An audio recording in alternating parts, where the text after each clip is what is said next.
Hello everyone, I'm Natalie Vitale. Thanks for joining us for this week's Naperville News. Governor Bruce Rauner delivered his first State of the Budget address that may cause a shift in budget locally. Naperville News 17's Jodel Maglaya has more. Walking into the top office in a state with the worst credit rating in the nation is no easy task. But that's exactly what newly elected Governor Bruce Rauner faces as he takes on Illinois' finances. It was no surprise that his first budget address as governor was centered around significant spending cuts to the tune of more than $6 billion. And some of those measures will hit pockets right here in town, starting with his proposed $600 million cut to local governments.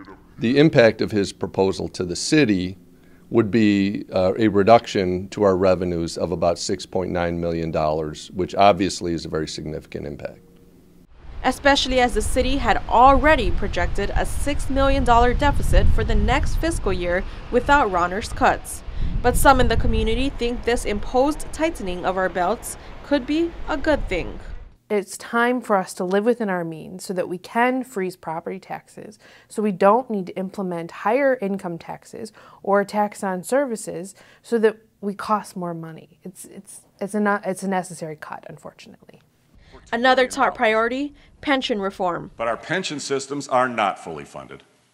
They're currently $111 billion in the hole, the worst pension crisis in America. Rauner proposes protecting any benefits earned to date while immediately shifting any further work under the Tier 2 pension plan, a less lucrative option.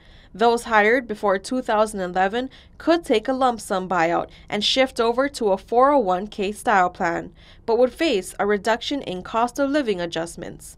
Police and firefighters would be the only groups exempt. Though this section of his plan would take away from our educators, other parts would help give back to the education system as a whole.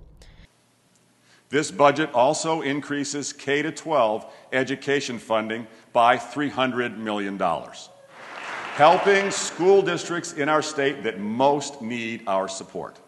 But those additional dollars could come at a cost to institutions of higher learning.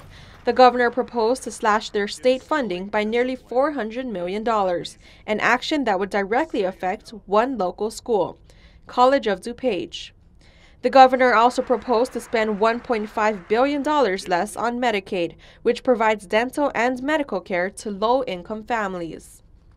Although these are sacrifices that would cause a drastic change in the state's budget, Van Holt thinks that his direction is all for the greater cause. The governor succinctly said one sentence that should be the mission and motivation for the General Assembly. He said, it's not about the next election, it's about the next generation. And that's what they're going to have to remember. Governor Rauner says that over the next 30 years, these proposed reforms will save the state over $100 billion. But his plan could be a tough sell to the Democratic-controlled Senate and House. I'm Jodel Maglaya for Naperville News 17. For now, Rauner's spending plan lacks details that would be needed before it could be discussed at length by the Illinois General Assembly.